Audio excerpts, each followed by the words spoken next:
Hello everyone, আসসালামু আলাইকুম। সবাইকে কেমন আছেন সবাই? আশা করি সবাই অনেক ভালো আছেন। আয়েশা ব্লগস ইন ইতালি চ্যানেলে আপনাদের সবাইকে স্বাগতম। আজকে আমি নিয়ে আসছি লাউ দিয়ে চিংড়ি মাছ রান্নার একটা মজাদার রেসিপি।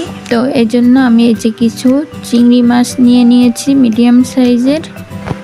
তো আমি প্রথমে কড়াইতে তেল গরম করে কিছু পরিমাণ পেঁয়াজ দিয়ে দিয়েছি আর কিছু চিংড়ি মাছ ছোট ছোট করে কেটে দিয়ে দিয়েছি।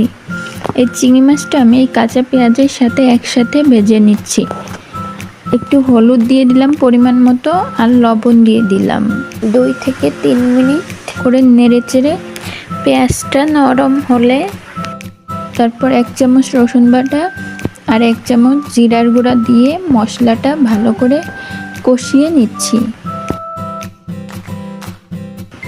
চিংড়ি মাছ দিয়ে লাউ রান্নার এই রেসিপিটা খুবই সহজ এবং খুবই মজাদার একটি রেসিপি। তো আমি ভালোভাবে মশলাটা কষিয়ে নিচ্ছি। এই তরকারিটা রান্না করতে বেশি সময় লাগে না, খুব সহজেই মজাদার একটা রেসিপি তৈরি করতে পারবেন আর রেসিপিটা খেতে খুবই সুস্বাদু। এই রেসিপিটি একবার ট্রাই করলে বারবার করতে ইচ্ছা করবে। চিংড়ি মাছগুলো কষানো শেষ। এখন আমি এই যে কিছু লাউ কেটে রেখেছিলাম, লাউগুলা দিয়ে দিলাম আর কিছু কাঁচামরিচ দিয়ে দিলাম, দিয়ে ভালো করে নেড়ে চেড়ে মশলার সাথে মিশিয়ে নিচ্ছি।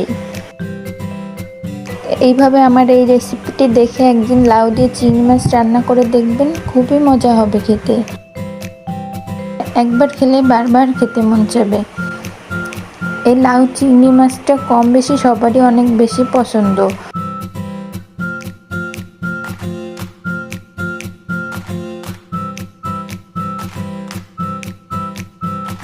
এখন অল্প একটু পানি দিয়ে দিচ্ছি। পানি দিয়ে ঢাকনা দিয়ে ঢেকে দিব লাউটা সিদ্ধ করার জন্য।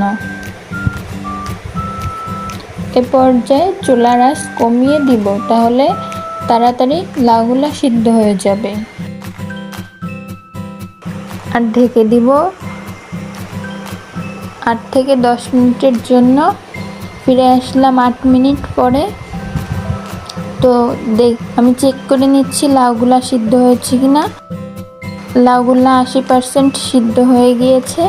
এখন আমি ঝোলের জন্য পানি দিয়ে দিলাম। এখন চুলার আঁচ বাড়িয়ে দিব।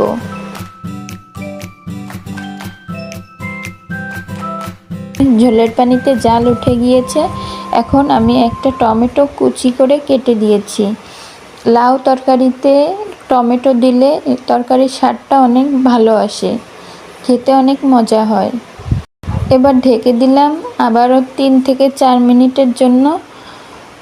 বাকি 20% এখন সিদ্ধ হয়ে গিয়েছে। তো 3-4 মিনিট পর তরকারিটা হয়ে গিয়েছে, আমি এখন নামিয়ে নিচ্ছি। হয়তো দেখেই বুঝতে পারতেছেন তরকারিটা কতটা লোভনীয় আর অনেক মজা হয়েছে। আমার রেসিপিটি যদি ভালো লেগে থাকে তাহলে অবশ্যই লাইক, কমেন্ট, সাবস্ক্রাইব করবেন। আর যারা অলরেডি সাবস্ক্রাইব করছেন সবাইকে ধন্যবাদ। আল্লাহ হাফেজ সবাই।